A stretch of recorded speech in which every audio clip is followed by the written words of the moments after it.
Could you kindly settle down so that we'll commence the program without any further ado. Now, before the people are settling down, let me tell you what's happening in MMA. And on the 9th of October, that is day after 2 days, we are having a conclave on family business, creating entrepreneurial families.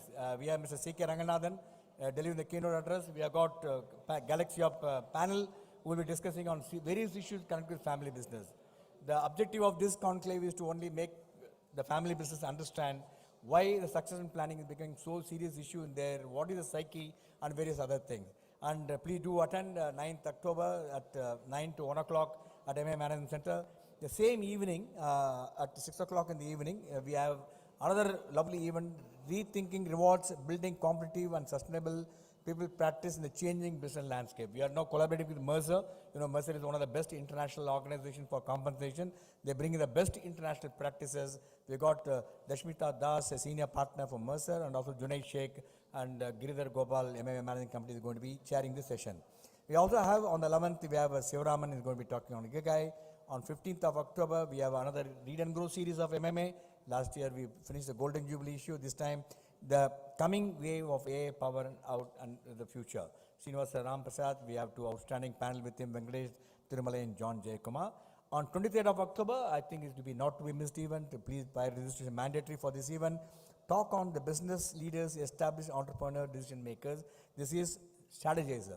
Strategizer is one of the finest organizations in the world which works quite a bit on entrepreneurship.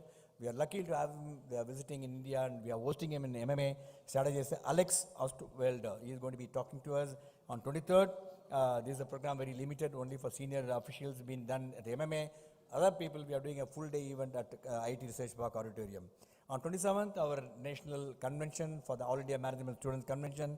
Again, on a very important theme, leveraging AI, agility, human skills to thrive in the changing world. I know a lot of discussions happening on AI. Still, AI is only hype or reality or myth. So we are going to have an outstanding speakers who will be talking to us right from film world to the technology world to the entrepreneurial. So please do come. We already have houseful. 900 registrations have been closed because it's only for MBA students. It's happening on 27th of October.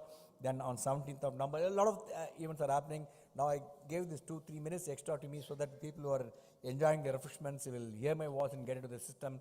Thank you, gentlemen, for coming in and now coming to today's evening. A big round of applause to each one of you for joining us this evening. I know how tough, when I saw the weather, I was a little worried whether it will come, but it shows clearly prove it's our members, our invitees, or whoever it may be, when they want to come to MMA, they make it a point to come at appointed time because we start on time, we end on time. And today's event is really, really extraordinary for us because being ordinary and doing extraordinary things is going to be discussed and is authored by one other person whom I seen revered because I've been dealing with him for the last 1 month. He's one person who meticulously followed up and it was a pleasure to work with him. And I also seen so many TCS fraternity today joined him as a panel, not only from TCS outside, it clearly shows how much reverence he's carrying in the organization. That requires a big round of applause. Ladies and gentlemen, put your hand together to welcome distinguished author for this evening and also the distinguished panel who will be joining us today. May I now request the dignity to take their place on the dais. To start with Mr. Mahalingam, CFO TCS, former CFO TCS. Big round of applause. They're all stalwarts of TCS. And Mr. Ramadorai will be joining us online. Mr. P.R. Krishnan, the hero of the day. Mr. P.R. Krishnan is the author of the book and hero for the day. Mr. Krishnan and Mr. Lakshmi Narayanan, again Chancellor, Chairperson, Governing Council of Kriya University, and again former TCS and Cognizant. Ravi Viswanathan, my former President of MMA and TVS Logistics Managing Director, Global CEO of TVS Supply Chain. Ravi, then Rajani Seshadri is the founder and director of IndiaPen.com, and Vinod Krishnan, MD and CEO of TVS Next, and Dr. S. Vaidhyasubramaniam, Vice Chancellor, Tata Sons Chair, Professor Management, Shastra Deemed University. Welcome. Come in.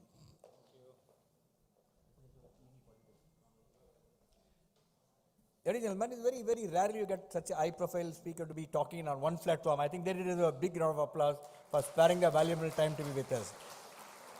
The format of the program is that we'll have the official launch of the program book, and before I do the official launch, May I now request Mr. Lakshmi Narayanan Doraisamy, President of Madras Management Association, also Managing Director of Sundaram Home Finance, to please deliver the formal welcome address.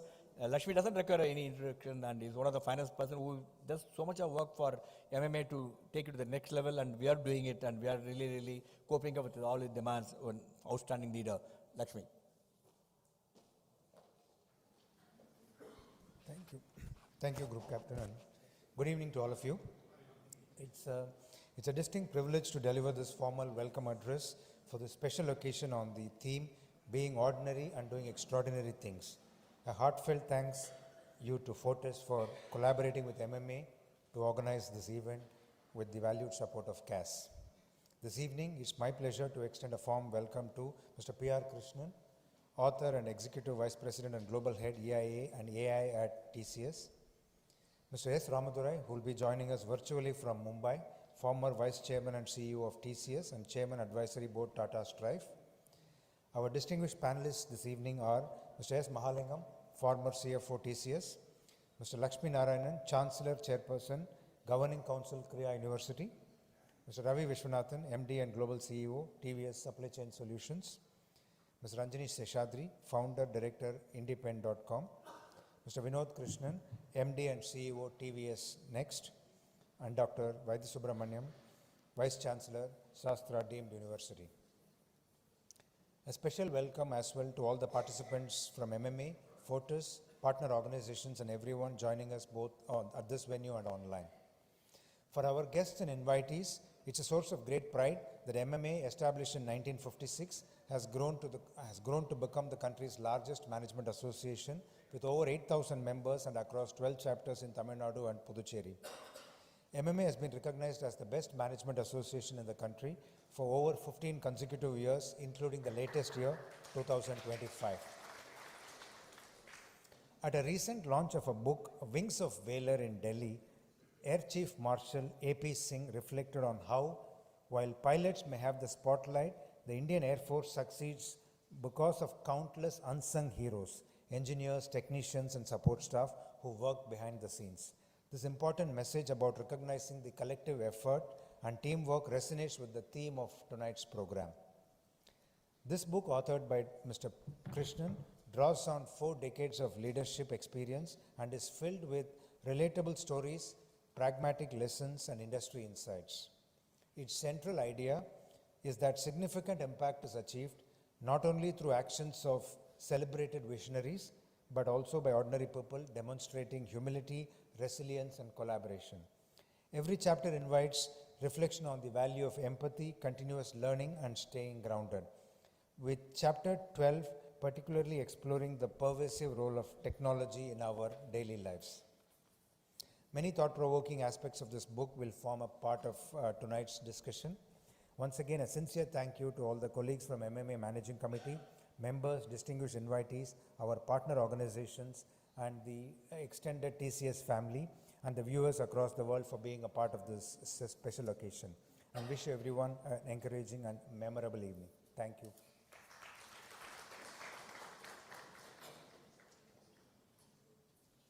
Thank you, Mr. Lakshmi Narayanan, for your brief welcome address. We also welcome all the people who are watching this program live. As usual, if you have any questions, please send it to the Mentimeter scan. We think for all the audience who are here, if you have any question, there's a Mentimeter will be shown on the screen. Have the Mentimeter, please, so that you can just scan and send the questions. MMA as a practice, we don't hand over the mic to him because many of you are so knowledgeable. I don't get the mic back actually. That's why we thought better we'll give the Mentimeter. No, Mentimeter will do all the work. Now, gentlemen, now we have come to the most important part of the evening, and that is the launch of the book officially. And I want to request Mr. Mahalingam, former CFO TCS, the guest of honor, who has so kindly agreed to do the honor to launch the book and present a copy to all other dignitaries on stage. May Mr. Mahalingam please step forward and do the honor to launch the book. Maybe from the same place you can do that, you can pass on the book. I would like to step forward. I'm going to say a few words and then... Would like to get more questions? Yeah.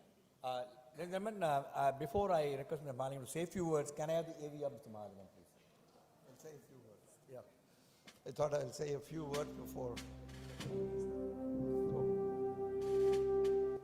Mr. S. Mahalingam is the former CFO of TCS, where he served for over 4 decades and was instrumental in its transformation into a global IT leader, including guiding its landmark IPO in 2004. A chartered accountant, Mr. Mahalingam played key roles across finance, HR, global operations, and delivery excellence. Mr. Mahalingam continues to contribute through board positions in leading corporations and academic institutions. Okay, thank you.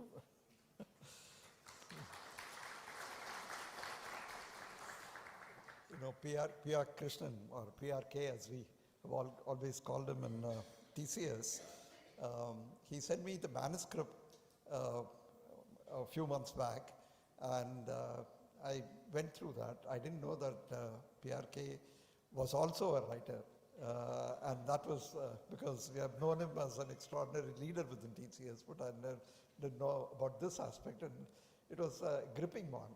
And not because it was a story that I related to because of my TCS association, but because it's something that traced the evolution of the Indian IT industry in a different way.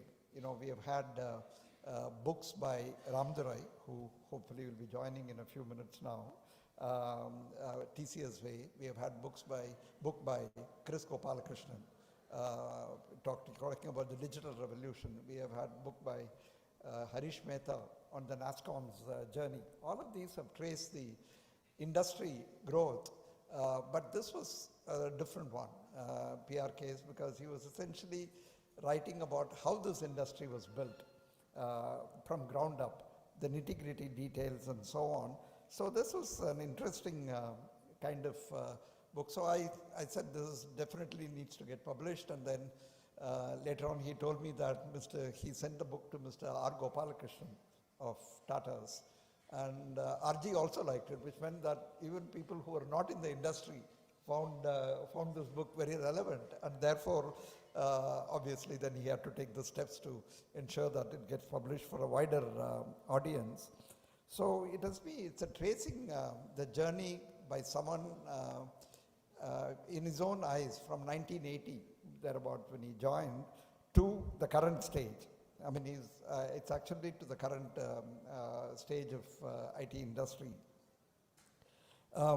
You know, there are 14 chapters. The first chapter, of course, starts with a small bit of autobiography. There is not much of autobiography in his book, except in probably 2 or 3 instances, including one hilarious one, which I'll not talk about here. Otherwise, you wouldn't read the book because we would have revealed everything in that. But other than that, of course, one of the little known facts is that he was also one of the persons who got into UPSC. So maybe he would have gotten, I mean, if he had opted, he would have become an IAS officer. Maybe the semiconductor revolution that we are now seeing might have started much earlier, because he came with electronics background. So there is, you know, the 14th chapter, the first chapter is one, and the last chapter, he essentially talks about the unsung heroes, as we call. There are lots of TCS people here, but not all of them are software professionals.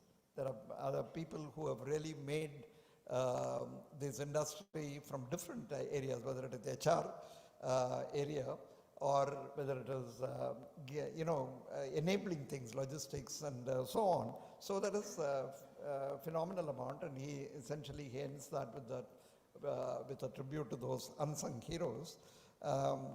One of the critical things that I found very, very valuable in this book was on placing customer first. Customer as always comes first. And he also explains why he is not putting employees first. Because if the customer is not there, there is no business. And therefore, and of course, he makes a very valuable reference to a lot of employee-related work that he had done. He says something controversial also, which I'll not reveal because I don't totally agree with him on that. But anyway, we will read that and let you people read that and then find out whether you agree with him or you agree with me. But that's a different matter. So, and then of course the book ends with a very moving tribute to a visionary, Mr. F.C. Kohli.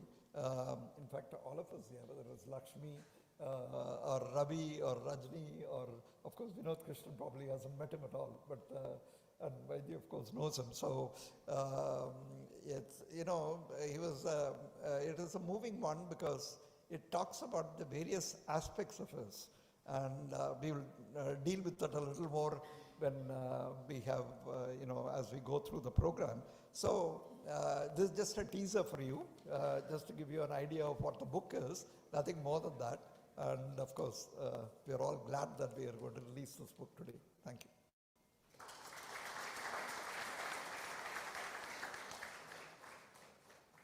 Thank you, sir. Thank you. Now we'll have the official launch. The book attracted so many, today so many corporates are nominated, most of the senior leaders to come and attend part of this program.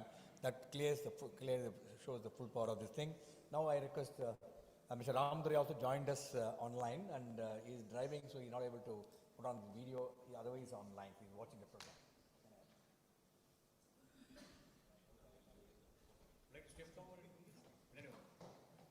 Come. Lakshmi, sir, please come.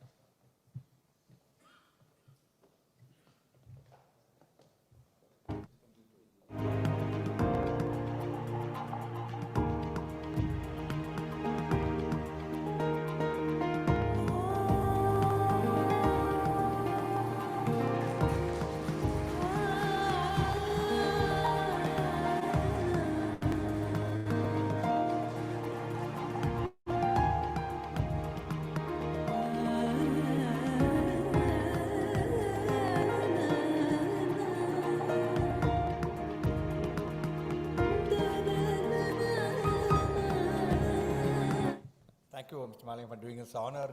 Now I'm going to hand over the proceedings from the author who is going to be sharing his reflections. Before I request Mr. Krishnan to share his reflection, let me have the privilege of introducing distinguished panel for this evening. May I have the AV, please?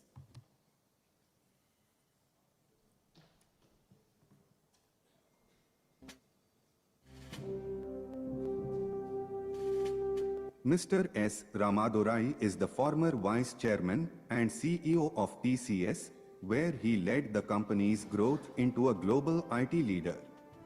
Mr. Ramadorai has also served in public service as Chairman of NSDA and NSDC, spearheading skill development in India. Currently, Mr. Ramadorai is Chairman of the Advisory Board at Tata STRIVE and holds leadership roles across multiple corporate and social initiatives.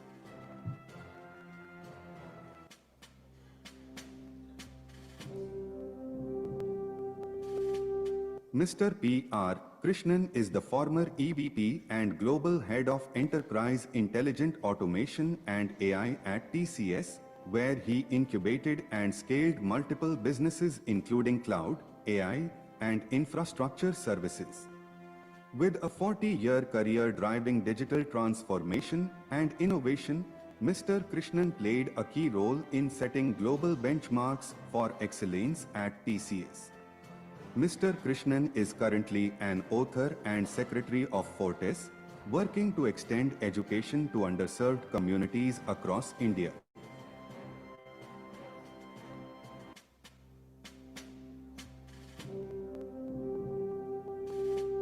Mr. Lakshmi Narayanan is the co-founder of Cognizant and Chancellor and Chairperson of the Governing Council at KRA University. With over 4 decades in the IT industry, Mr. Lakshmi has held leadership and governance roles and actively promotes excellence in higher education, research, and entrepreneurship. Mr. Lakshmi is deeply involved in ICT education, non-profit initiatives, and supports young entrepreneurs through angel investments in technology and deep tech startups.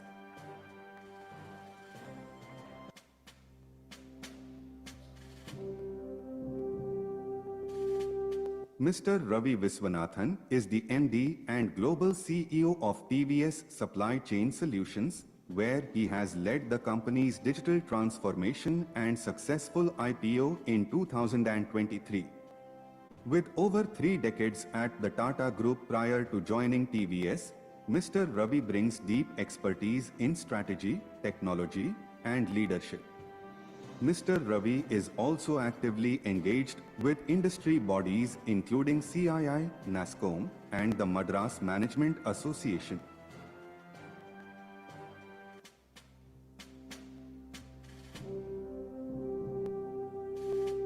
Ms. Rajani Seshadri is the founder director of idepend.com, supporting women on career breaks to return to the workforce.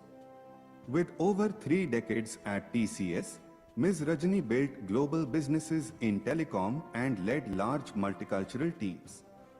A strong advocate of inclusiveness and gender diversity, Ms. Rajani is an experienced coach, speaker, and former chairperson of CII's Indian Women Network, Southern Region.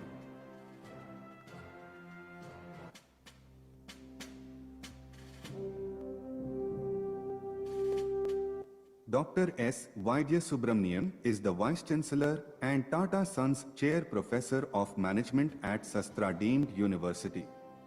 An alumnus of Harvard Business School with global corporate and academic experience, he specializes in public policy and higher education management. Dr. Vaidhyasubramaniam also serves on key national education committees and is a regular columnist and author on education policy.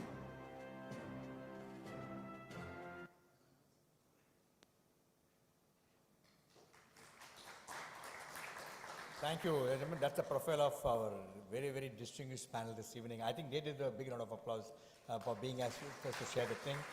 Now I will request Mr. Krishnan to say a few words. Mr. Ramadorai is online. Maybe I can request him whether he would like to say a few words or he would like to do it later. I leave it to you. Ramadorai is online, available.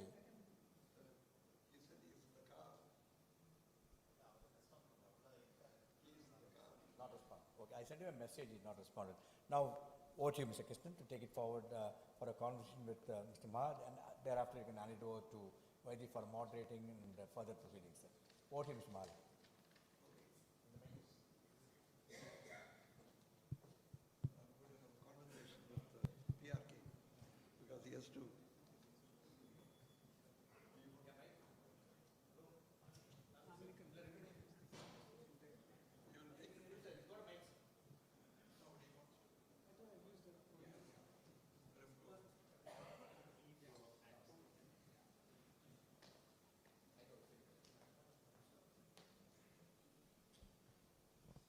This occasion is actually very overwhelming for me because what I started off as some sort of a fun during my walks or during my long flights across the continents, I used to scribble something, not on paper, on my cell phone, as to what I felt of the day. Because when you fly from Chennai to Japan to meet Cisco client in California, and then you do all kinds of crazy flights, you don't sleep well. So the only way to keep yourself engaged is to take some notes on your cell phone and let your imagination run. Someone asked me just some time back, so why have you not mentioned any customer's name or any employee's name in my book? That was a very conscious effort, because what you think about a particular incident, the perspective of your perspective and the other person's perspective could be different. So I want to play on the safer side. I said I'll write my perspective, it is your job to figure out which is your perspective. So this is not a story about just me. It's a story about all of you here. All of us, when we start our career, we don't think, okay, I'm going to be the chairman of this company or the CEO of the company. In fact, I met N. Chandra just 3 days back. And it was the same old Chandra where we used to meet offline. Very cool, very relaxed. I can't believe that I'm meeting the chairman. I was just meeting Chandra. He said, why are you saying sir? Just say Chandra.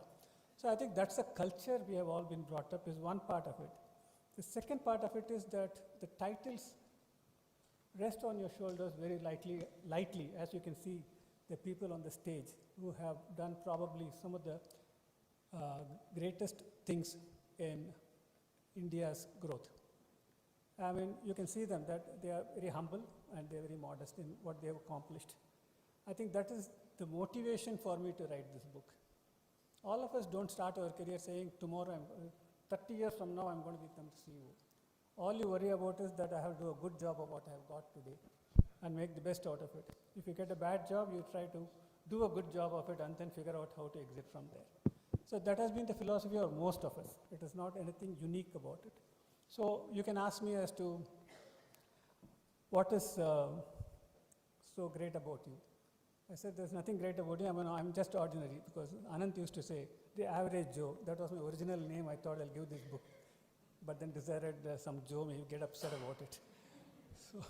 So I think this is a very unique way I have explained whatever I felt in my mind about what I was doing. And only when you get away from that, you realize that you have really accomplished something worthwhile for others to know. And I felt maybe all these small blogs and anecdotes I kept writing and scribbling in my cell phone, I should probably give a construct. So I did all that. 2020, I retired. 2021, I started letting these notes be known to people and asked them to review it. So I gave it to some 7 people. Some of them are here in this room. Some of them didn't reply. Some of them, they were very nice to me. But once I got out of the meeting, I knew they were just being nice to me because I'm PRK, I'm very close to them. They didn't want to say bad things about the book. But I just did a introspection, and I said, maybe I'll have to redo it. So I started all over again, starting from 2023 onwards. And I had 2 angels to help me get out of the state of mind I was in. One was Kaveri Kesavaswamy, she's here. Other one was Chandni. Chandni wrote the initial, whatever I had written, she kind of made it look better, sound better, read better. And that kind of motivated me, oh, this is what I have written, is it? Or is this what I'm trying to communicate? So it gave me some confidence that maybe I can do a better job. It's similar to what I learned in 2010, I think. Until 2010, whenever I attend meetings, I had 2 people who kind of black cats next to me. One was Rajani, the other one was Ravi. They'll never allow me to speak. So even if I want to improve my communication skills, I couldn't do that. 2010, I said I have to do something about it. So I got out of telecom and did something else. So I didn't have them. Both my black cats have gone. So I have to learn to talk myself. And the first time I realized that I can actually improve my communication skills is when I made a presentation on my project on Sony. If you see my DP, you will see me carrying an award from Sir Ratan Tata. That is the year when we had a project from Sony and we got the award for the best project.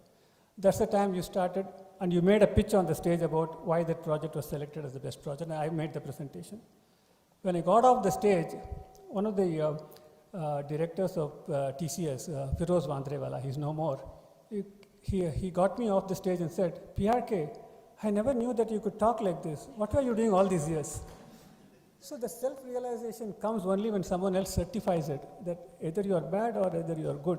But it comes very instant or very instinctively. So they don't make up or they don't prepare for it and tell you. They just tell you on the face. And there are people who tell me on the face and I accept it, whether it was a bad project management or bad client management or a bad pitch to the customer. So these are the things which kind of urges you to do better and better and better. So you start unconsciously improving yourself. So that was my saga of improving my communication skills.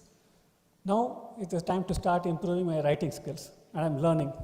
So this is the first attempt, and I look forward to all your support and encouragement so that I can start on my... Kaveri said, you'll have to start on your second thing.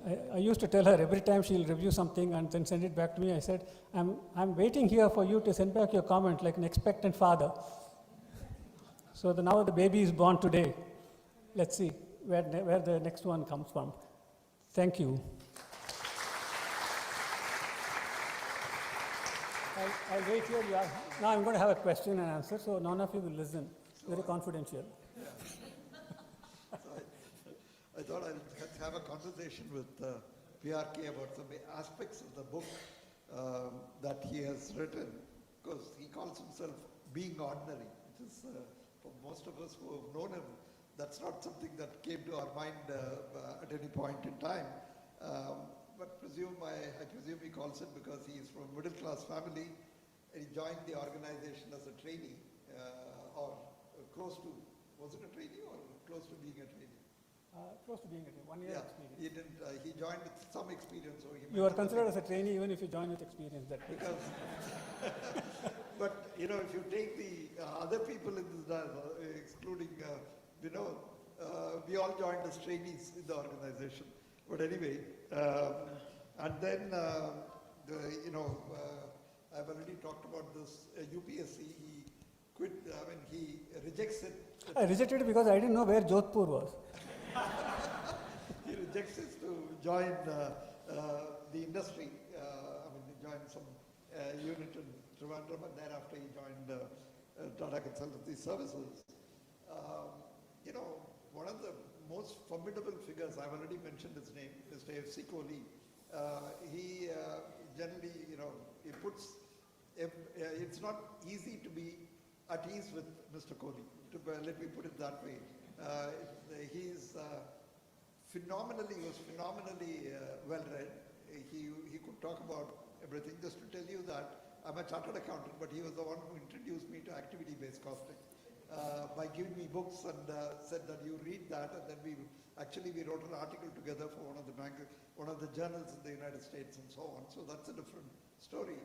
But PRK bumps into him or meets him on the very first day of his life in TCS, and he probably expected a handshake and asked to leave the room, but he didn't do that. He quizzed him on his MTech master's thesis, which was in electronics microprocessors. He spent a lot of time quizzing him on that. Would you like to say something about what you have said in the book? That project is very difficult to explain, but I'll try to make it understand for all the people in this room. That project, what we call as HVDC transmission, that is high voltage direct current transmission, DC transmission. So we had to develop a delta of silicon control rectifiers, and we control the angle at which every SCR gets fired so that the temperature is controlled. That was the project. It was a kill, not HVDC, a kill. So to control the temperature of kill, we had to use this silicon control rectifier. We call it delta connection in electrical terms. This was the project. So I entered Mr. Kohli's room. See, when you are a kid, when you are a trainee, you always think, this guy is anyway 4 or 5 levels above me. What will he know about technology? I can say whatever I want and get away. That's what you all think, right? When you join, you always think your manager doesn't know anything. All he knows is how to write weekly reports. So that also they'll take information from you and write the weekly report. So that's the attitude with which I enter into the room. And this is an amazing class for me into how a manager should be. First, he asked me about general questions about your qualification and all that. Then he said, what was your MTech project? I said it was an 8085 based project. So you used 8085 processors. That's an 8-bit processor, right? Yes, sir. So in what language did you write it? I said, I wrote it in machine language. So how did you type it then? I typed it using hexadecimal keyboard. That's what I knew those days. And that's what we had, of course, even in TCS. I said that then, see, what was this project? I thought microprocessor was comfortable because that was my core subject that time. And that is why I got selected in TCS, actually. So then he asked me, so what was that project? Then he talked about this silicon control rectifiers. And so you mean to say that you wrote a program which will control the angle at which the SCR gets fired? Yes, sir. How many SCRs are there per arm in that? So he went to that level. So I had to tell him whatever was I knew at that point in time. But it's not about the questions he was asking. Luckily, I had just finished the project. I was reasonably okay in that. What surprised me was a person at that level goes to this level of questioning and he understands what I'm talking about. Because many of the people whom I attended 13 interviews before I attended TCS. And all of them rejected me. And none of them understood my project. So I thought he will not understand, but he understood the whole thing. That itself was a big deal for me. That means even if you're a manager, you better know the details. Number one lesson on the first day of TCS. So I think that kind of laid the foundations. Yeah. You know, I think this IT services industry has been unique. In my, this is something that had not been done anywhere in India until then. You know, scaling up to the kind of levels that we have gone to. And you work on projects. There are thousands and thousands of projects that these large organizations run on a daily basis. And people come into projects and thereafter they disband and go to something else, some other project. So and at the end of the day, the customer expects you to deliver at the quality and meet all the requirements. And each time you are on a test, I mean, it is not something that one can. And therefore, the organization that we create in the IT industry, he defines it. You know, you've got project leader, you've got project manager, there are group leaders, and so on. There are various roles that they perform. But the key thing is that everyone needs to be technically up to date. Everyone needs to have the domain capability, that is, to understand the business they are serving and be able to meet the requirements of the client and so on. So there are, so how do you constitute project teams is something that he describes in some detail. At the same time, he talks about in the book, three banks. One is what is the knowledge bank, because you have to keep yourself up to date and you have to ensure that the right people are available and so on. The second thing he calls is as the network bank, where you are, you create a fairly large network for you to be able to find answers, get the right kind of people and so on. And the third thing that he talks about is the goodwill bank that you create. And he tells some interesting stories with regard to that, as to an occasion when he actually had to get a resource for a platform or a software tool from Ecuador, and with US visa as well. It is probably more difficult right now. But you want to tell that story as to what you did at that time? Yeah. So, irrespective of how technology changes, what happens, one thing which remains constant is people. We have to send people to projects. So in a very term which is not very much liked within TCS, we call it Aadmi Bejo mode. So I had the first, we used to have this monthly or quarterly reviews with Mr. Mahalingam in Chennai. And Mr. Ramadorai used to come to Bombay and he'll review the projects. So I was doing a project for a telecom customer and I put up chart saying, I have 25 people on site, I have 75 people on the floor. Ramadorai was very happy. See how he's planning for the next 3 months. Fantastic presentation. Said and send me back.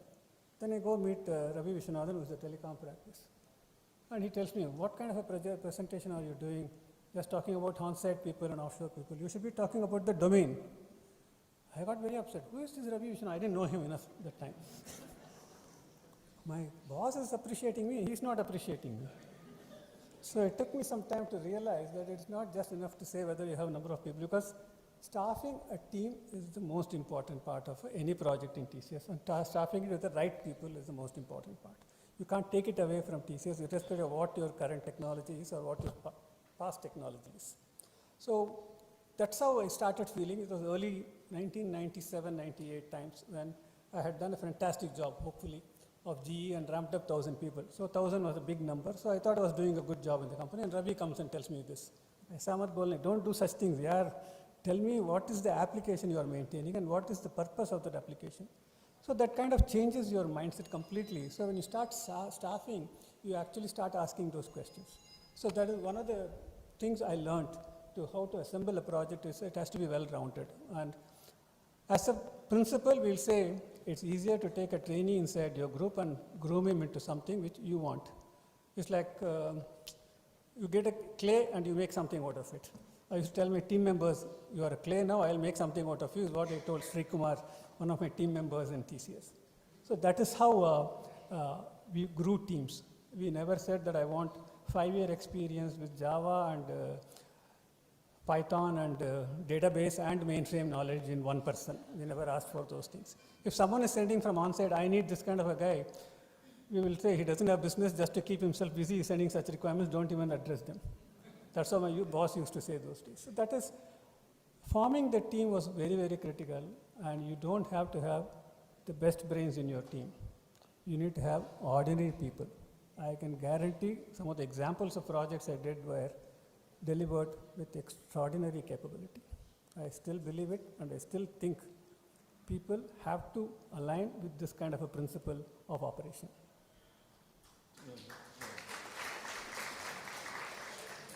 You know, he is one of those ideal persons to manage customers. I mean, at a professional level, he ensured that he developed close relations with the customer. The customer has to really respect you for your knowledge and for your knowledge of the industry and the domain areas and so on. And at times, once you cross that barrier, then it also becomes a personal kind of relationship. And one of the strongest points was the ability to develop very close customer relationships based on professional competence. One of the times that he traveled unapplied, the customer quietly asked him, can we take this unit to level 5 in CMN? For those of you who have really gone through that process, it's not an easy one. I don't know, PRK didn't really understand the import of it. He said yes, and the customer immediately went ahead and announced it as soon as he landed to his team that we are going to get level 5. And, the main thing is that you don't get any of these process certification just on the fly. You've got to build the organization, right, for a fairly long period of time. There has to be a rigor in the process and so on.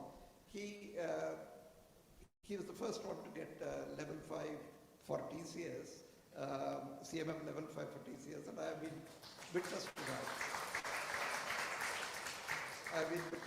Would you like to tell that story, which you describe in the book? So I have to acknowledge the contribution made by Murugan, who is here, and Rajani, who is on the stage.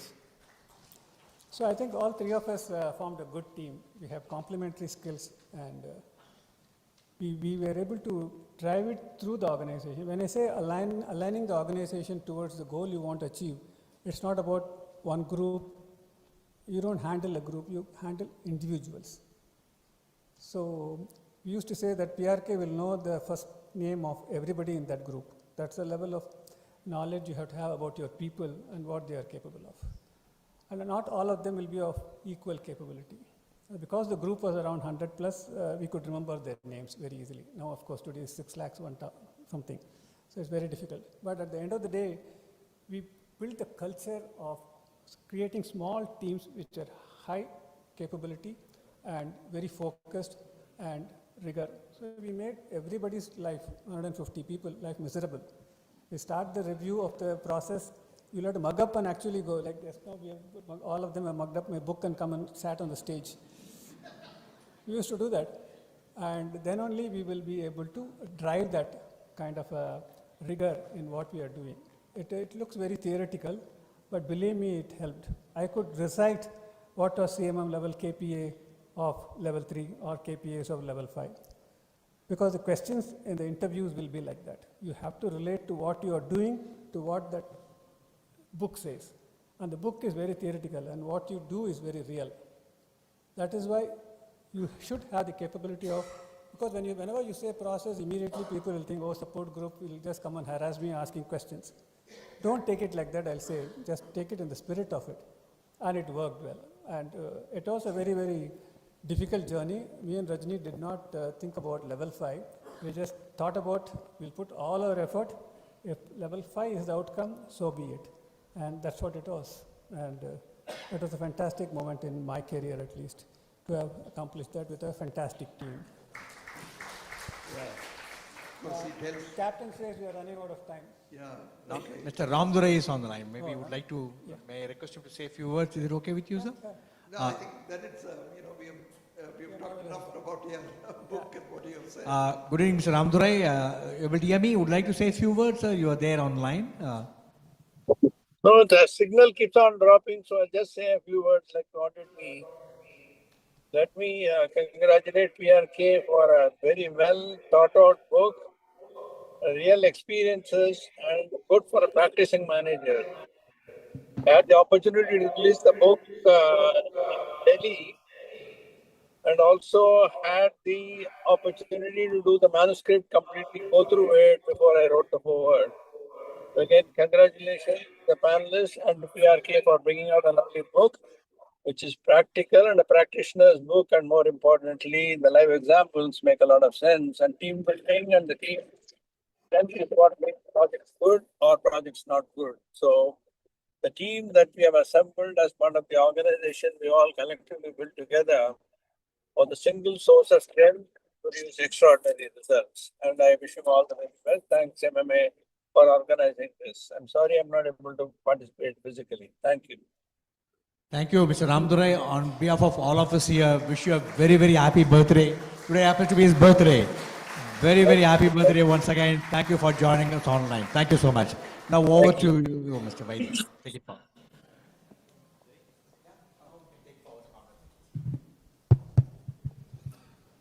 Thank you very much. After that opening dialogue between Mr. Maha and Mr. PRK, let me begin with three honest confessions. Okay, when Mr. PRK shared the invite, that's when I knew that I was supposed to moderate the session itself. So I thought he was inviting me to attend the book launch. Then lastly, I saw my name on it, and to my surprise, I found my name in the company of half a dozen people on stage here whose combined experience in the industry is over 300 years, and Mr. Ramadorai, who just joined and left, just, you know, I did not disclose your age, don't worry. So, you know, but I am a person with no experience in the IT industry. The only contribution maybe that I have done, with all modesty, I would say that I have been one of the largest suppliers of talent to the IT services industry. But nevertheless, I'll make sure Mr.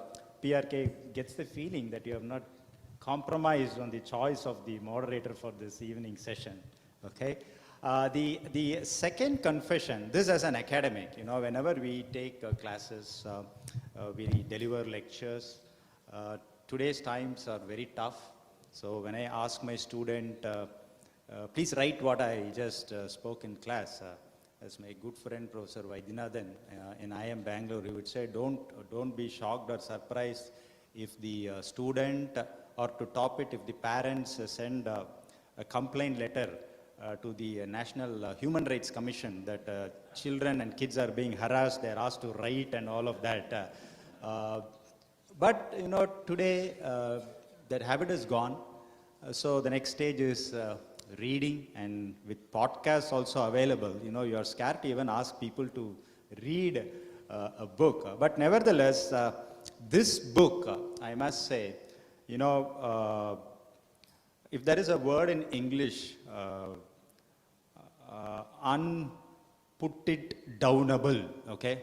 So if you lift the book and you're not able to put it down, no, this book perfectly captures that adjectival expression, and that's how I did it. I mean, it was, I just picked the book and then read this in one single go.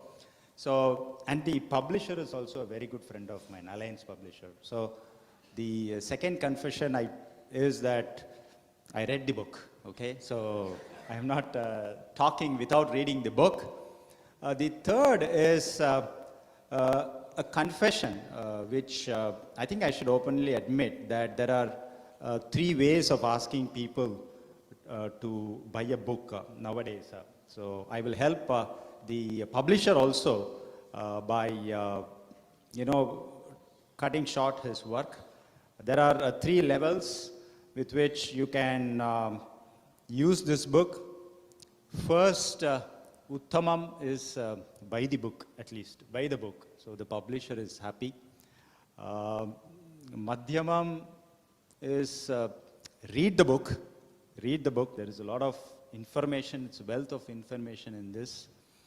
Ati Uttamam, I can see the average age of this audience is also more than 50. But at least for the youngsters here, please try to imbibe some of the qualities that this book you know, manifests in different ways as you read this book. Honestly, the confession that I have to share on this is, I am 51 and I still feel I fall short on many dimensions after reading this book, and I still have a lot to learn after I read this book. So with these confessions, let me begin my first question. Within ourselves, we decided that we'll stick to the time, so don't worry. I'll first begin my question with the author himself. We actually shared some of the questions just a few hours before we came into this event. So it's not a prepared script or anything. It's all going to be very natural.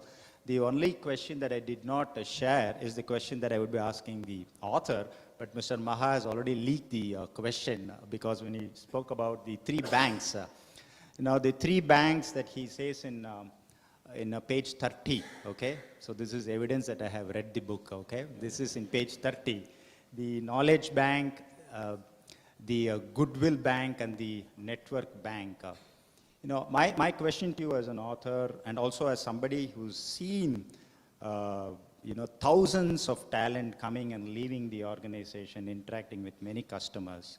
And with Mr. Maha here, TCS is more a people-centric organization. People are its foundational assets.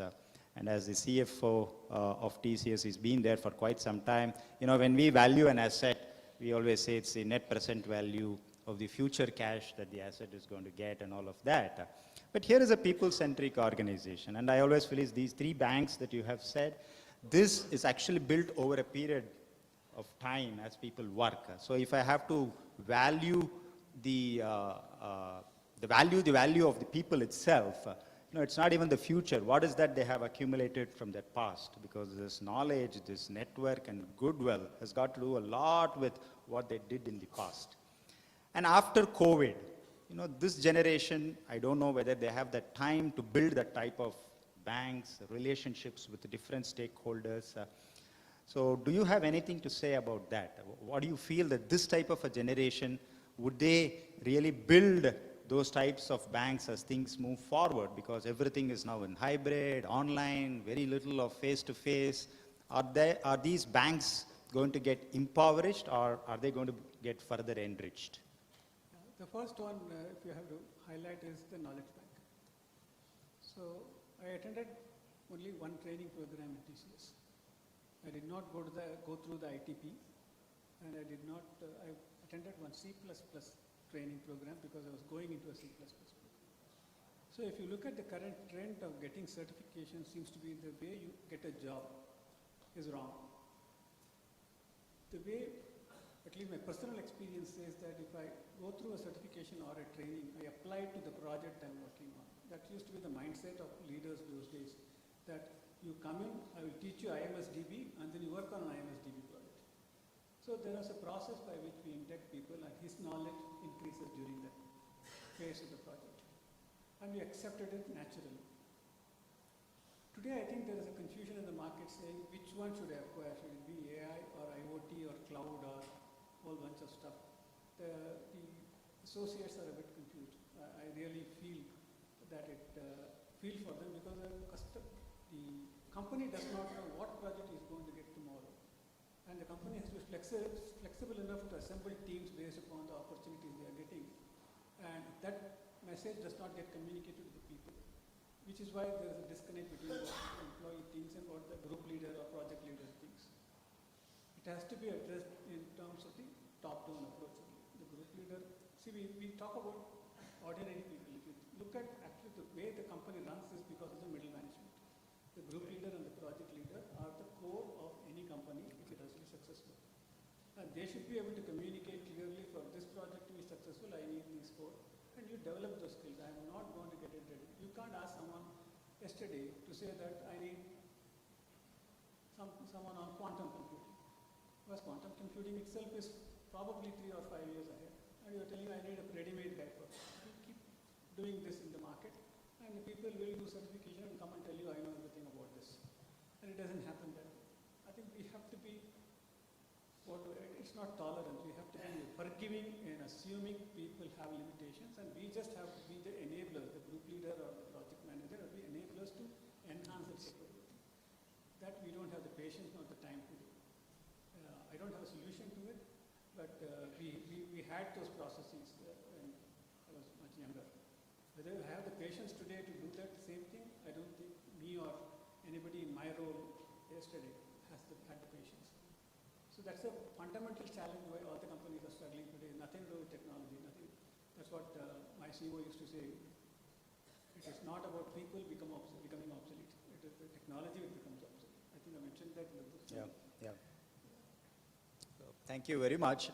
Another small, tidbit question. I did read about the preparations for your wedding, and that's why I asked you whether your wife is also here. She's also very much there. Have you come across any other colleague in TCS?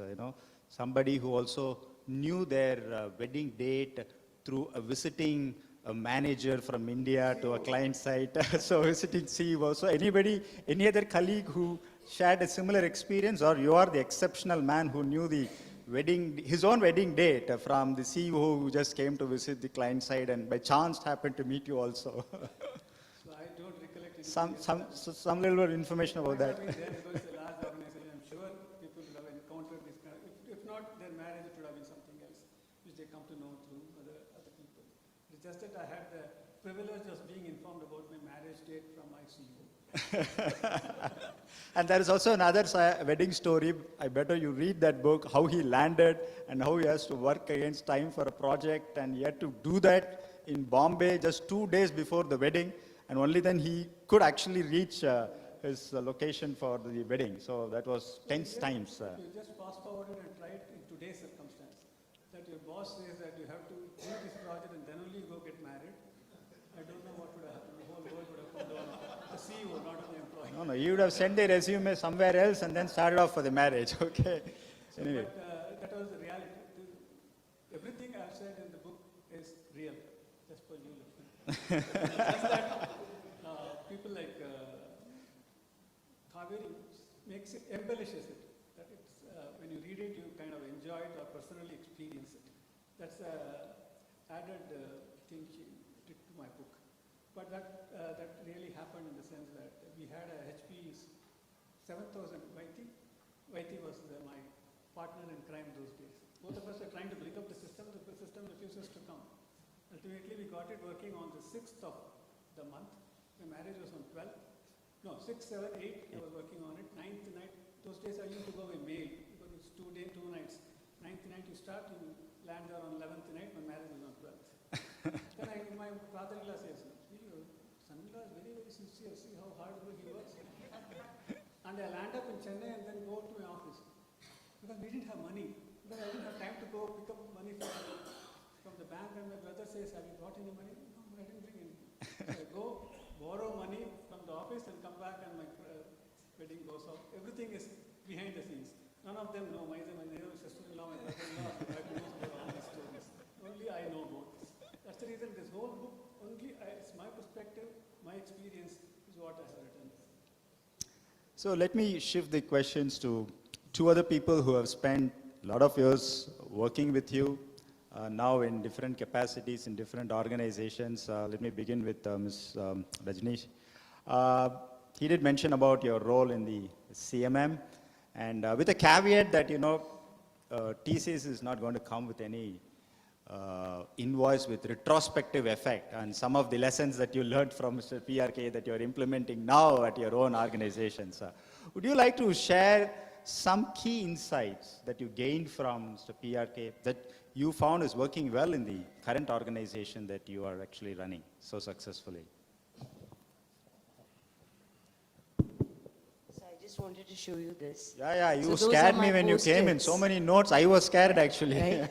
So Ravi and I were talking just before this, and I said we can relate to every single incident and every single thing that he's narrated, other than his wedding. I didn't know him at that time, right? But I also wanted all these markers, because what if Mr. Mahalingam talks about something I'm going to talk about? What if Ravi talks about it before I do? Right? So I need something different to talk about. That's why these many markers. But really what, I can talk for the next 4 hours, right? So group captain is already looking very worried about it. What have I learned? it's easier to say what I have not learned, right? The first thing is humility, right? Ordinary things, I don't think. Anybody who worked with PRK was not ordinary, at least by the time they stopped working for him. When they came in, yes, they might have been ordinary, but he made us all much more than what we were. The second thing was just showing up every day for everything, being there for people. I've watched him do mentoring sessions that lasted 6 hours at a stretch. And I would ask him, why would you do it? No, yeah, he wanted to talk, so it's okay. He's done mentoring sessions at the airport. He just showed up for every single thing that we asked him to do. The only time when he told me, I'm not doing your job, so I needed people with C++ skills, and my client was interviewing them and rejecting them. So I think they interviewed 17 people and took 2. So I would go and sit in front of PRK's desk and say, PRK, I need C++ people. Hey, you know what this guy did? He'll tell me some long story which had nothing whatsoever to do with C++.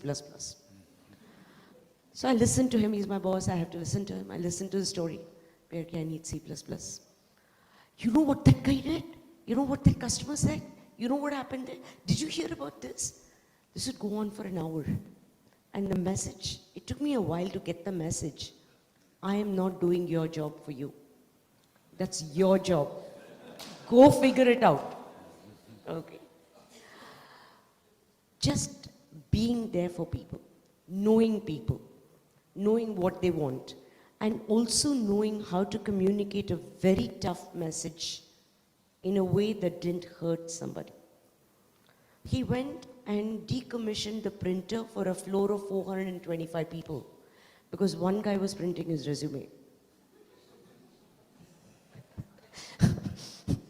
This guy had Aishwarya Rai as a screensaver. And those were the days before there was a mandate on what could be a screensaver and what couldn't. Right? The guy didn't know. PRK took offense. He said, out. So he sent the guy home for a day. So, very strong principles, but also knowing how to say this to people so that everyone around gets the message without a lot of shouting and screaming. One of my colleagues used to say, I feel very left out, I will feel very unloved today. Why? PRK has not sacked me today. So he would tell people, I'm sacking you in the corridor. Say, very confidential, yeah. Right? There was always an element of humor in every single interaction. You got the message, but at the same time, you got it in a way that made you a better performer, made you a better person, right? And I can go on and on. And when he accepted doing the CMM5, he came back from the Bombay trip and dropped this big spiral-bound book and said, hey, I told Dave Lobby we'll do CMM5, you do it, yeah. I don't know what that is. Yeah, that book will tell you what it is, do it. That's how we started. And it is important because he made me believe that I could do something which I had no clue that I could do, right? So that's why I say when we joined PRK's team, we might have been ordinary people, but when we left, we were definitely extraordinary. And I say that with all humility. Next to Mr. Ravi, I know both are telecom batchmates in TCS. He did share some of the experiences. And then you took a different trajectory. Now, hypothetical, okay? Let's say you have a problem with your current organization. I always have problems. You always have a problem, right? Okay, right. And given the fact, Mr. PRK, he dabbled almost starting with hardware, infrastructure services, then telecom, then cloud, BPO, everything, okay? Now you have enough problems on your own admission, okay? For what will you actually ask Mr. PRK? Please come and solve this problem for me. This I know you are the best fit here. Do you have any such experiences that relate from your TCS days that you want him now so much? So I think Rajani just answered that question by saying that he's not going to solve your problems. But I think, what is amazing that you take away from somebody like PRK, when I first met him, and I had just come back from an assignment in Europe, and Maha asked me to go and meet this person who has come from Bombay, he's doing some exciting stuff. I go there, one stern-looking fellow, doesn't even smile, and he has, yeah, what do you want kind of a look. And I said, God, I'm not going to find it easy talking to this guy. And then Rajani was sitting next to him, talking about building a team of 300, 400, 500 people. And I said, oh my God, Habibullah Road can only handle 60. How are they going to do 500? And then, I got dispatched to some other engagement. I came back 2 years later. I have a lot of ideas on telecom. I come and talk to PRK, and suddenly he is all ears. And I think, I don't think I would have had a career in telecom if not for PRK. Because he was very bold to do a lot of things which we thought was something which we needed to. I'll give you an example. We were thinking of, setting up some demo centers where we can showcase some technology. And I kind of gave him an idea, says we should do something called Innova Lab. And like Rajani said, pannidlam. And then you kind of only had a very vague discussion. Next day he'll actually be having a whiteboard. He would have planned everything. He would have said who's going to head it. And he had this amazing connect with people. And he would say, this guy will do the job. And, if there are things that I learned, unlearned, during those 4 or 5 years in Tidal Park was, this whole self-deprecating humor that you could already see, right? He will have this thing about, he is the least common denominator. He will bring, himself to the place where everybody feels exceptionally comfortable. And that was something which was so unique with PRK that I think all of us started mimicking that. So all of us started, this practice of self-deprecating humor.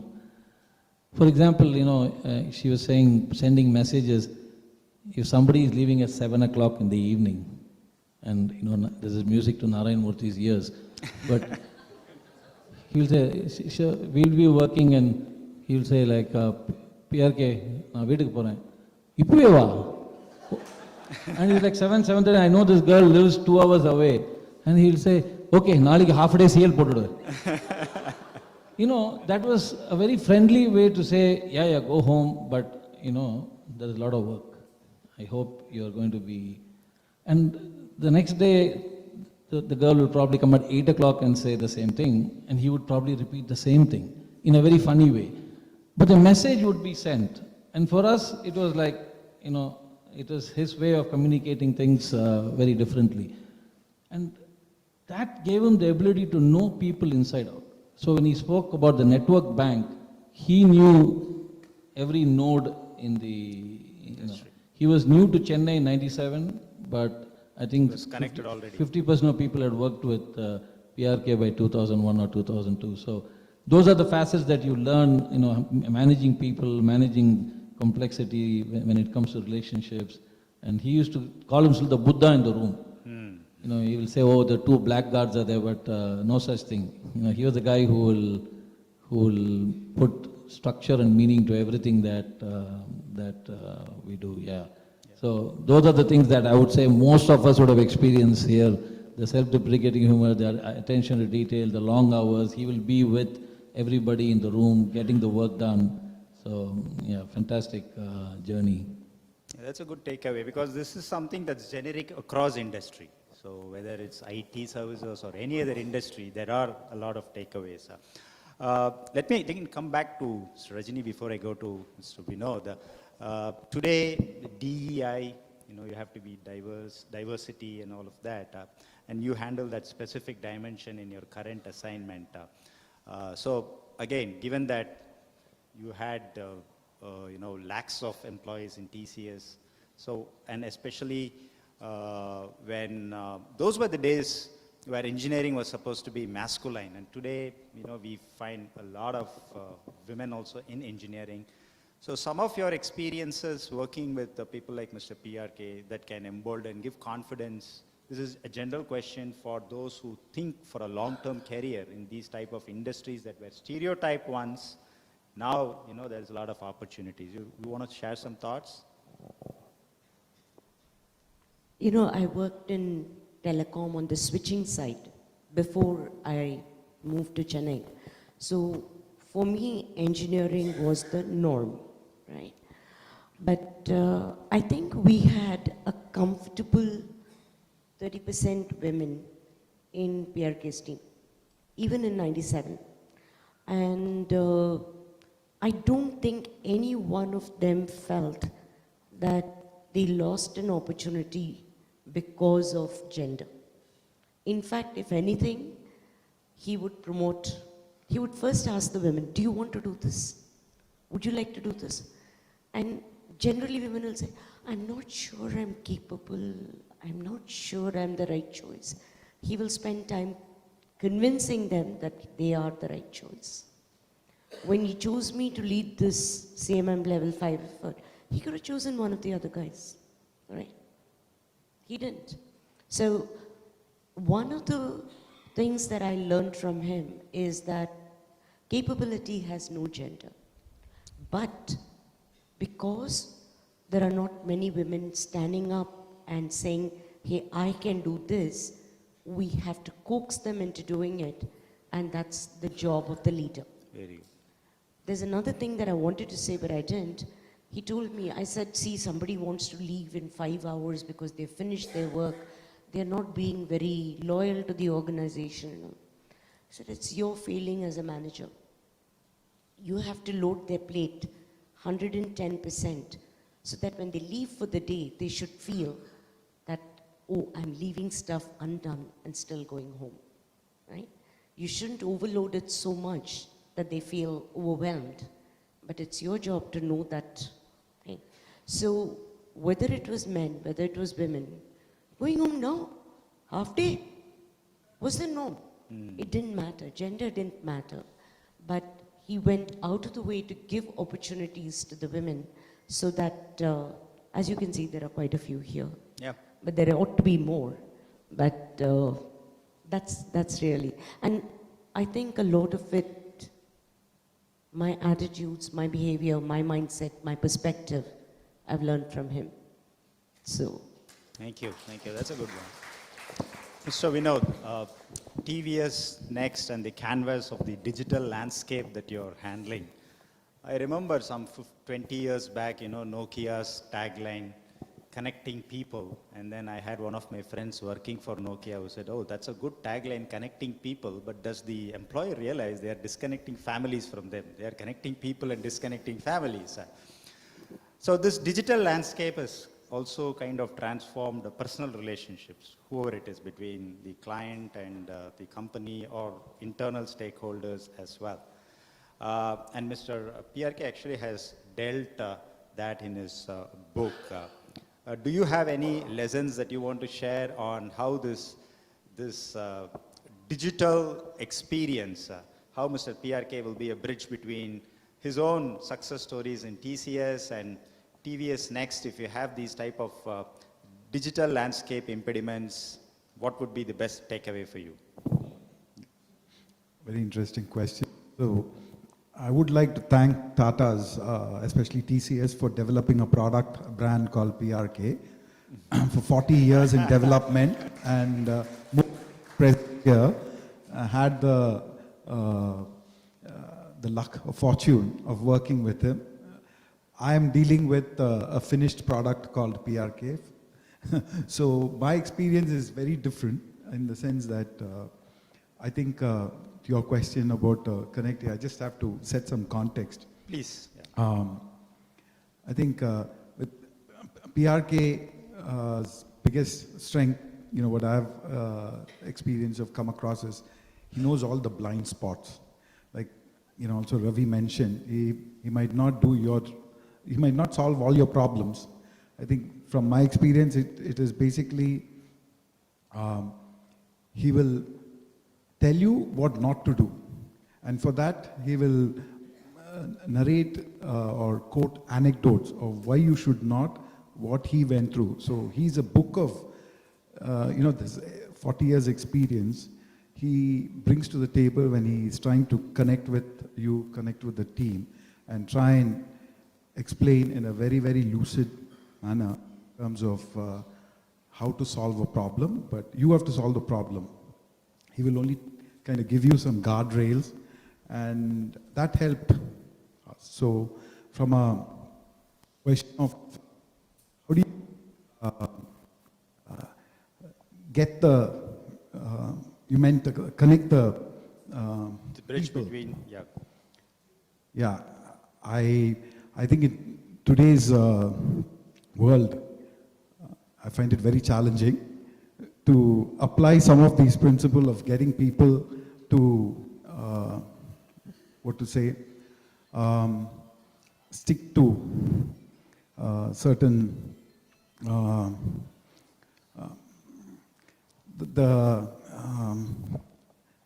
not able to articulate it effectively.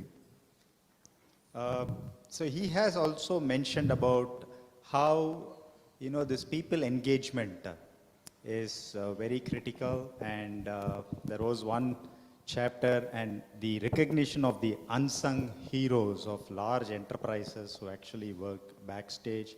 So in effect, the connection with people, the way Mr. PRK has done that, is something that today in the digital landscape, do you think, it may become very difficult to do, or is it connecting people more than ever? It's connecting products and services. Is it connecting people more than ever? Yes, I think today it's a, I think 24/7 switched on world, and that makes it very difficult to get disconnected. Back in the days, I think when I read the book,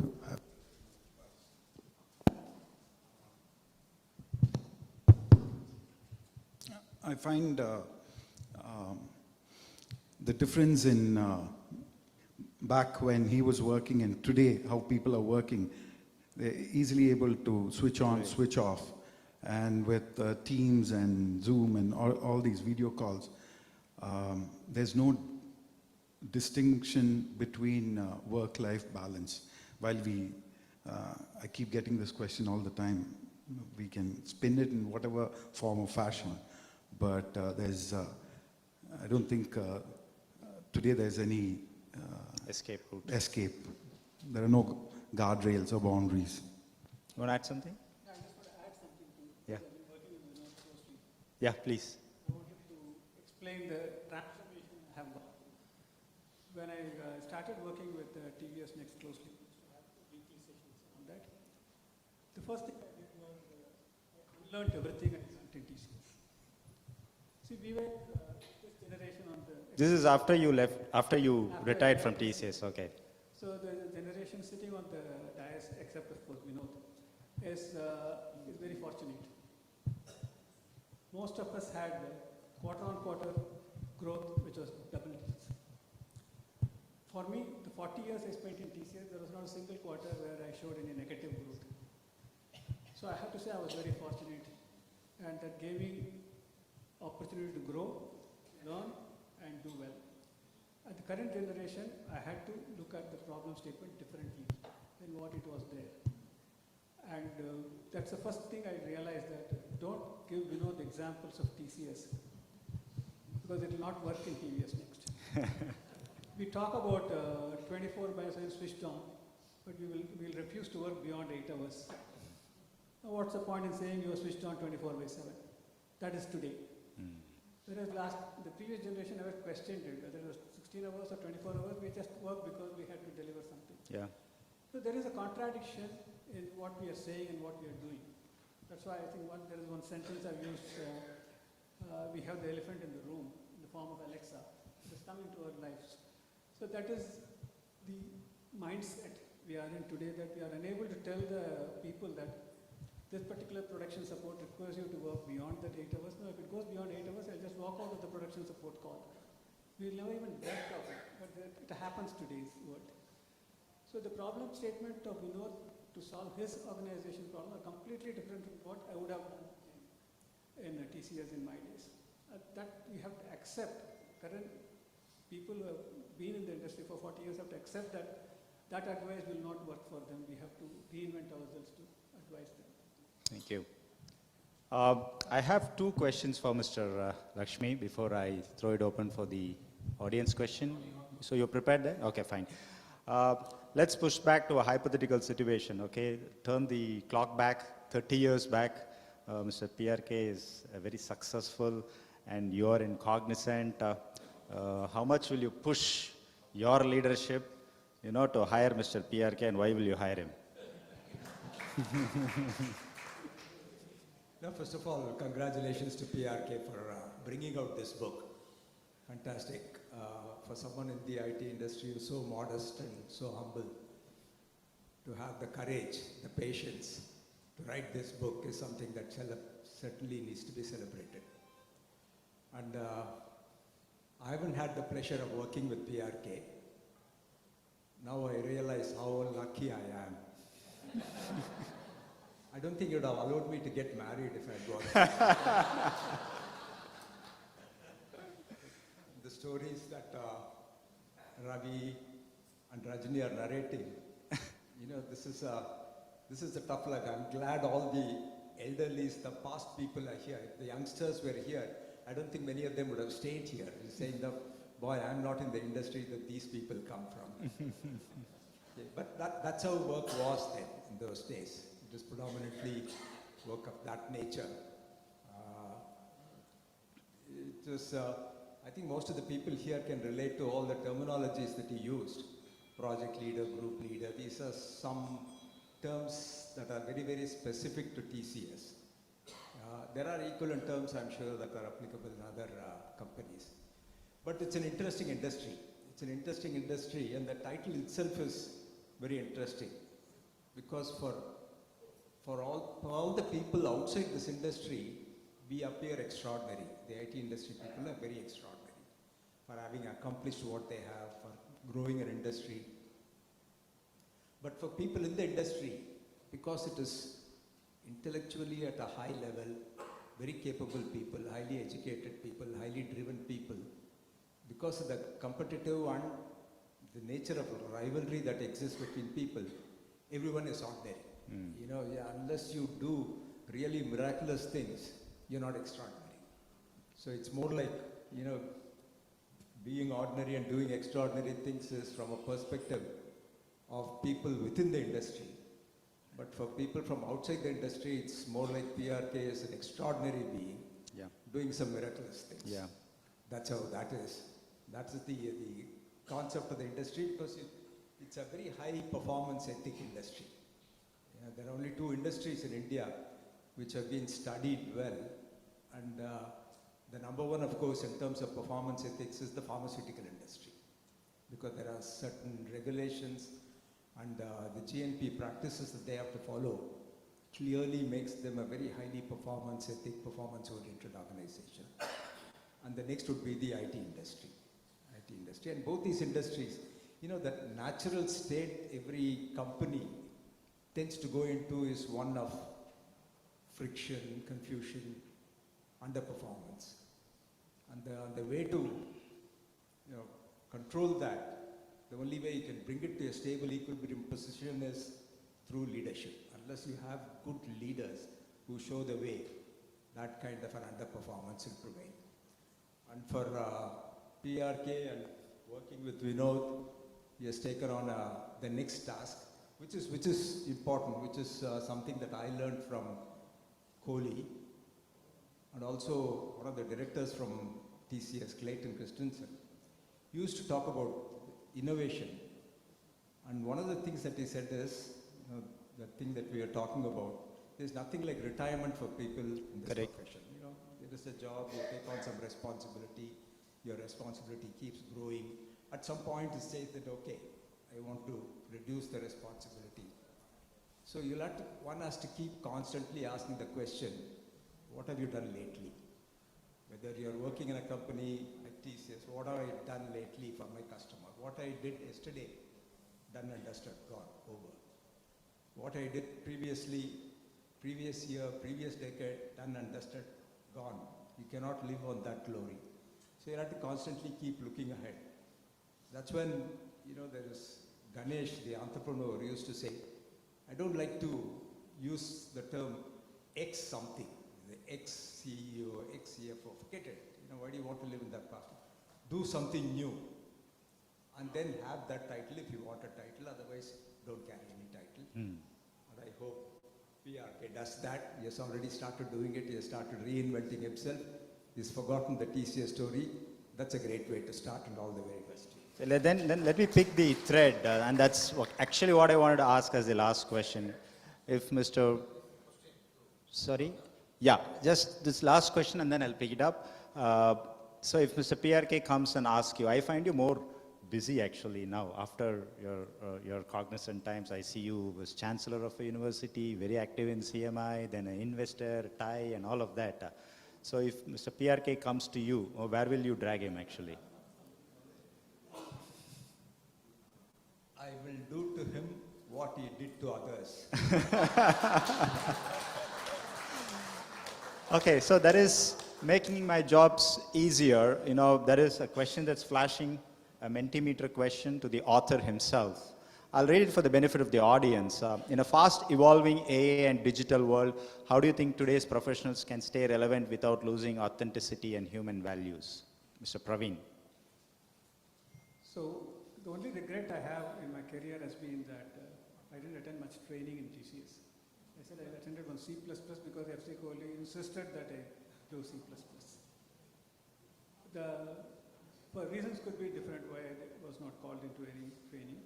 But in today's world, if I were there, going through what the youngsters are going through, I would probably relish it that I can get a certification sitting at home and I can do what I want to acquire as skills for the project I'm going to be doing. So today's world, you get a direction yourself. You don't have to be waiting on the customer or the employer to give you a direction. But at the same time, don't do certification for the sake of doing it, which is where I get a bit disillusioned about the certification story itself. Because I've heard people say that I was asked to go through this training, but when I'm putting a project, it has nothing to do with the training I have gone through. Yes, we talked about it in 1980 also. We talk about it even today. So you would think there is nothing different. But what is different is the word about authenticity and commitment you show, even if it is not aligned toward your certifications. That commitment is what we are missing today. That if I used to have people later part of my career, like I'll say I was working in infrastructure. So I have an associate who will say, I'm NetApp certificate, you are putting me in an EMC project, I will not work on it. EMC is one story, NetApp is one story, but he will not want to work on EMC. I don't know why. So that's the kind of conversations you used to have when you allocate people to competency. I feel it is wrong, but I know that that would not be acceptable to the current generation. But that's a problem to be solved, to align with what you know, and the projects and business don't listen to what you want to do. Otherwise, then you have to have a startup only which will do like what my friend Nikhil has done. He decided he'll listen to his heart more than the boss. He started his own company. Nikhil is there, clusterzap.ai founder. Okay. Good luck. Next question, it's beamed on the screen for the benefit of the audience. It's for the author.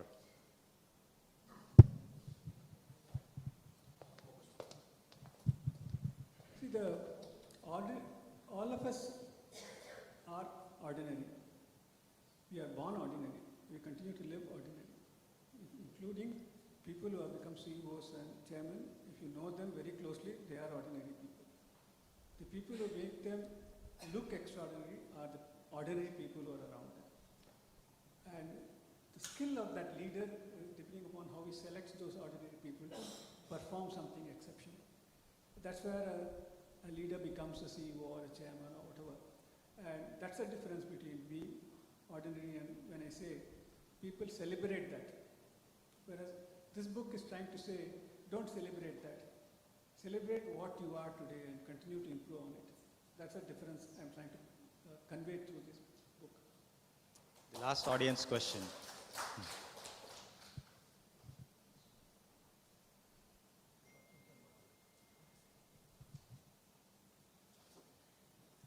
So when you go for sales calls, the first slide you put up is Ravi Viswanathan only taught me.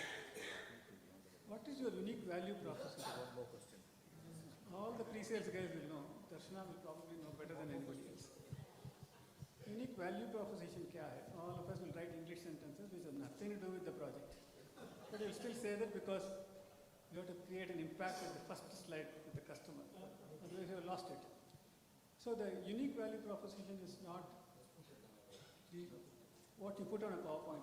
Unique value proposition is what you do to the customer during the execution of the project. And you are telling the customer that this is unique because it will help you do something. That means it has to be driven by data to say that that's why I'm calling it unique value proposition. Here I'm saying the same message, but I'm telling that to stories because then only you'll read it.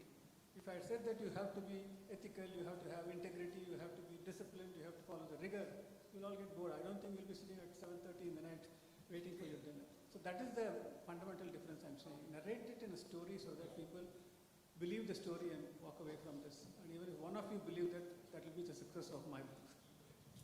So, the last question actually is to Mr. Ravi Viswanathan. That completes the arithmetics here. Everybody gets 2 questions. So here's the second question. I'll answer it when I write a book. This is about PRK. Let us celebrate the book, and I wish all the very best. I'm happy to talk to Rajesh outside, but this is about PRK and his book. So let's stay very focused on that, please. Yeah, that's a very nice way of actually, recording our appreciation to the phenomenal work that Mr. PRK has done. So let me quickly, I don't want to summarize the proceedings, but I just want to leave this hall with one thought deeply into your minds. Whenever books like these are written and they are available in the shelf for a price, and many of the books are actually valued based on the number of copies it is sold. But I want to change the narrative actually. This is not, I think I would feel comfortable if I say it in Tamil, okay? This book, in the book, இது விற்கப்பட வேண்டிய book இல்ல, இது வாங்கப்பட வேண்டிய book. You have to actually purchase it. It's not something that needs to be sold, it has to be purchased. So that's the quality of this book, because every word, every line and every section of this book, as the author admitted himself, is his personal experiences that are real. And these personal experiences of the author are lessons that build individuals, institutions, and in the process, the country itself. And I encourage all of you to buy, read, and internalize all those experiences. Thank you very much for being a wonderful audience. And please, a standing ovation to Mr. PRK. And his wife has also joined. She also deserves a standing ovation.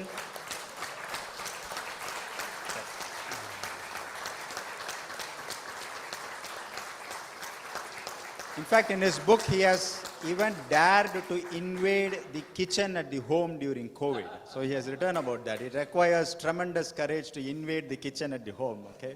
Thank you very much. Thank you, ladies and gentlemen.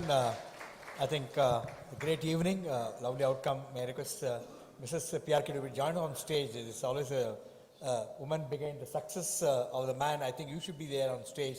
It's really gone through so much at home. I think it's really phenomenal. What we could hear from others.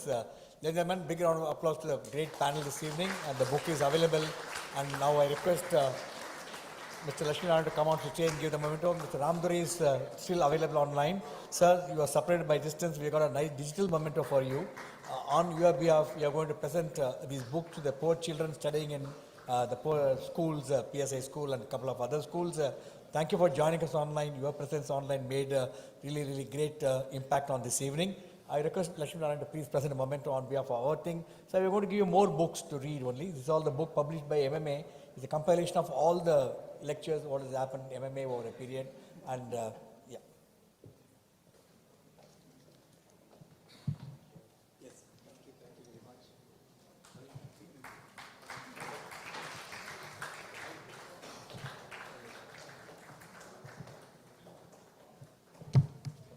Just one last comment.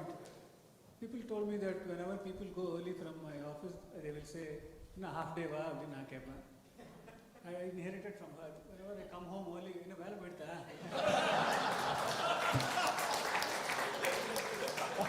Thank you, ladies and gentlemen. Over 900 viewers are watching the program live. You want to have a picture? You want to have a group picture?